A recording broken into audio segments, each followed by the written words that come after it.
ça c'est quoi? Ça c'est quelque chose.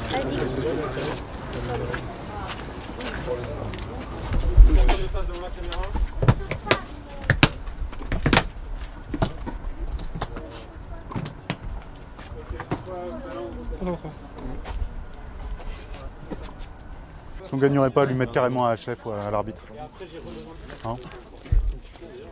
La pointe, c'est là, s'il arrive à bien le poser, ça donne un peu plus d'air, ça va plus.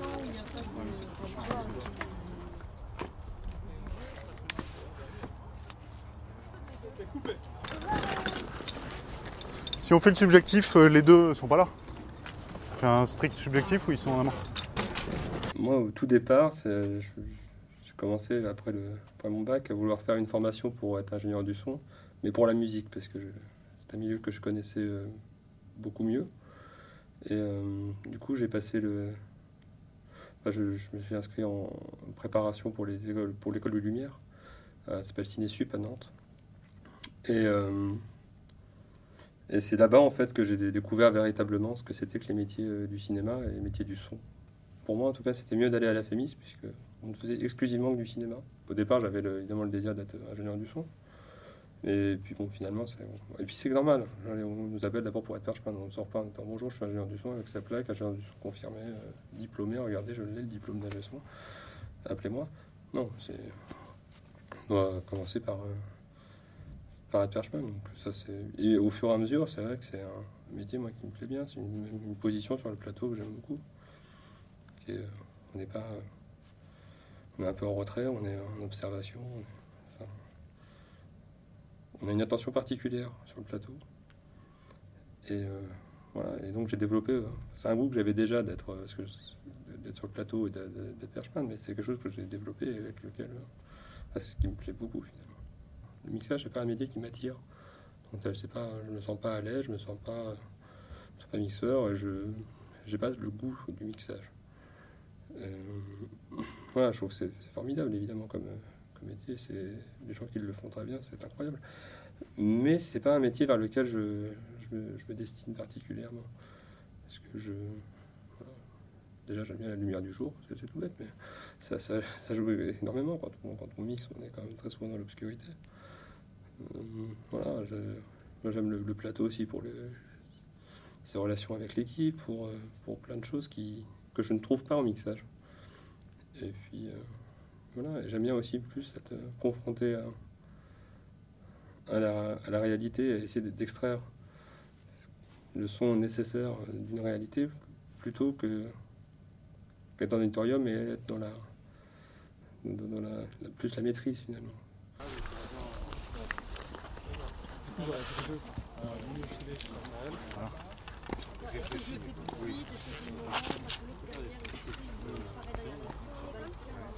Alors on se met en place pour une répétition s'il vous plaît. Alors un peu de silence. Nico. Il est en terrasse là-bas. Vous êtes tous les deux dans votre match qui va suivre, donc je suis pas là pour vous parler. Voilà, c'est comme ça. C'est rentré. Un peu. Alors silence s'il vous plaît. Quand tu veux Stéphane. Ça tourne. Alors ça tourne. 74 blessures de deuxième. Coup de péloche. Action. On vit avec les comédiens quand on est à ce métier-là, qu'on soit ingénieur du son ou perchman. On doit bouger avec les comédiens, on doit être toujours avec eux, à les regarder, à sentir quand est-ce qu'ils vont déclencher leurs phrases, quand est-ce qu'ils vont se retourner, enfin voilà, il faut qu'on appréhende leurs mouvements, il faut qu'on appréhende leur jeu, qu'on comprenne comment ils interagissent.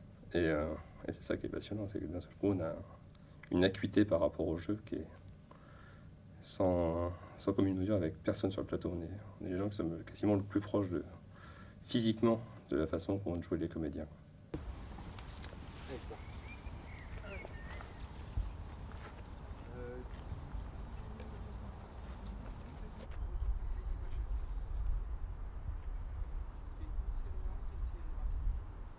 Vers la gourde.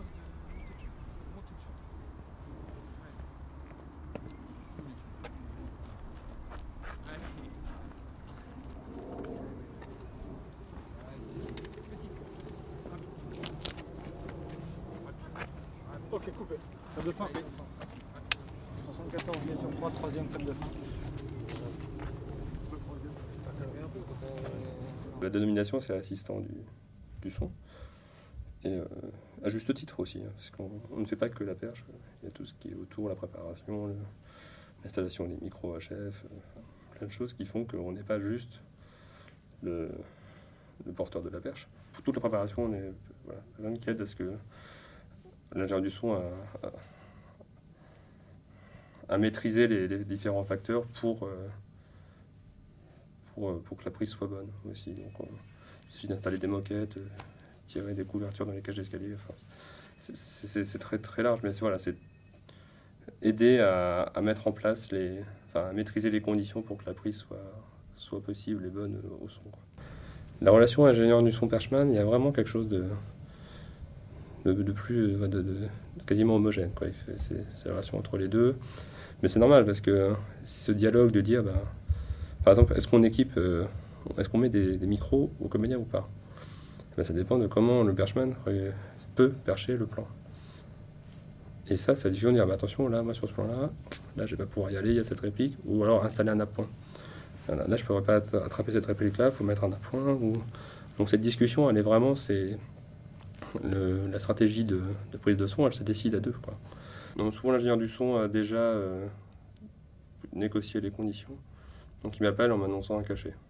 C'est souvent comme ça, voilà, c'est tant de semaines, attends, est-ce que tu peux pas.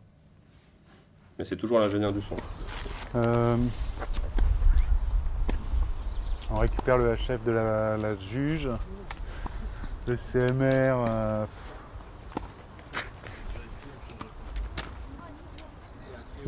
Si on remarque, si on fait un master, faut voir si c'est le CMR ou la deuxième perche. Et après on partage ce qu'on fait au fond. Ouais, ce sera plutôt la deuxième perche. Et le CMR pour les off. Ils vont pas jouer là. Pour avoir le suivi de regard.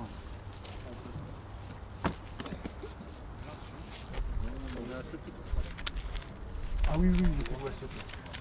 Gaël, remets-toi à 7. Ça tourne. Ça tourne au son. 74 A sur un cinquième. Bien.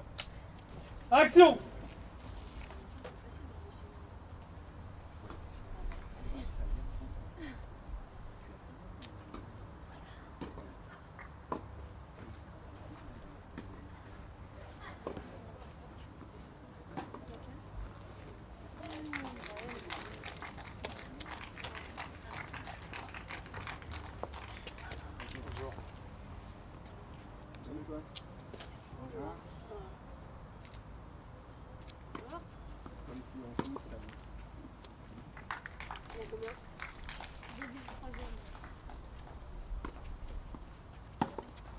Attention, on a des problèmes spécifiques. Par exemple, une lumière qui va nous embêter pour la perche, essayer de voir si on peut couper, mettre un drapeau, enfin permettre à faire une place pour la perche quand les lumières sont compliquées.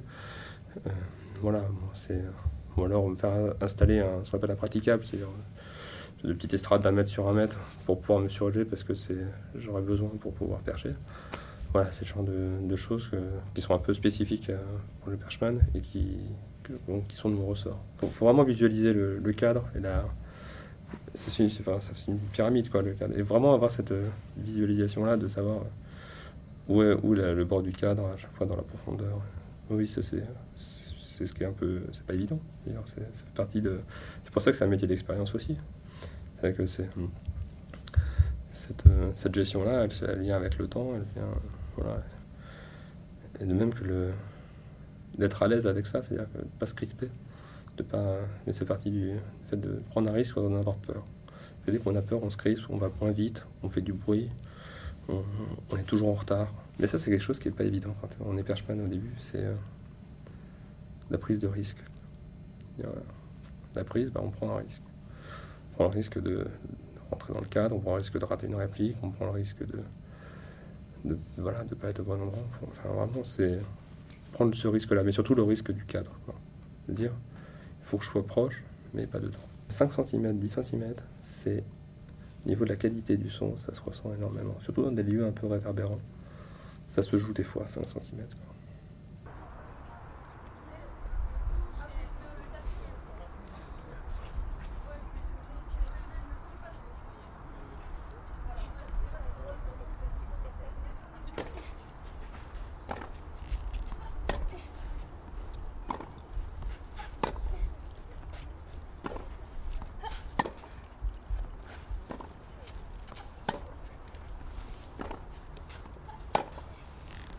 Après, c'est un métier qui est sollicitant physiquement.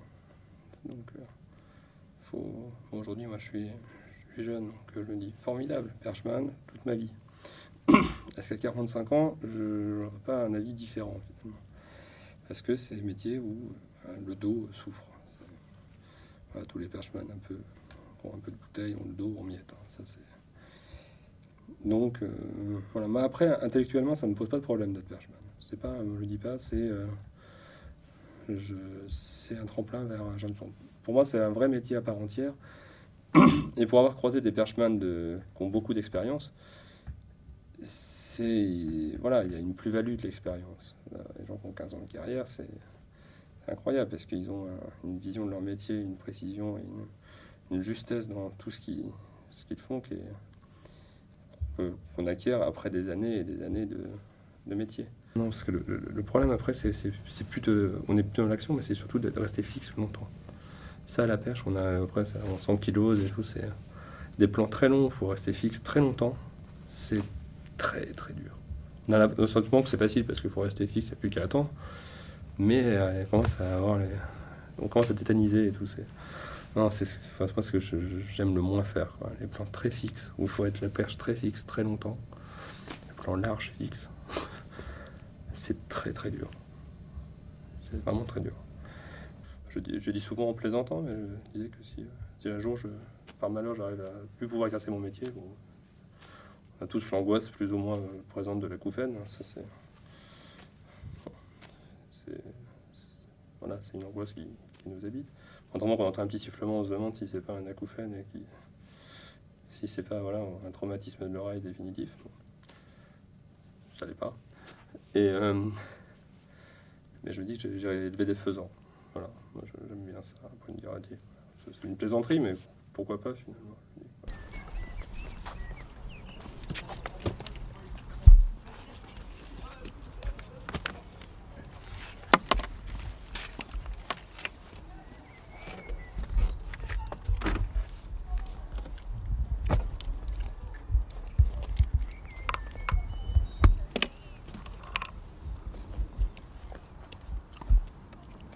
Et 2000. On en prendra les autres vols qu'on a entendu l'enseignement. Ouais. Le piano, on va la remettre dans son épi. Et on va pas laisser monter sur les perches, mais on va laisser le micro à l'intérieur. C'est sympa en même temps. Ouais, non, parce que demain, on a une assez grosse journée. Mais ici, de toute façon, on est en extérieur toute la journée. Ouais, on est en extérieur toute la journée. Mais ça va être une longue journée demain. Puis il y a tout ce qu'on n'a pas fait aujourd'hui qu'il faut rattraper. Plus ce qui était déjà pas fait aujourd'hui. Ouais. Mais il y a tout ce qui est à la chaise, tu sais. Le moment où il renverse la bouteille d'eau, le moment où il propose d'aller. Ça, on l'a pas fait. Donc, on va rattraper ça demain. Et toi, on a déjà des choses à faire. Je vais imaginer demain. T'as encore un boîtier? Ouais, il y a un boîtier là.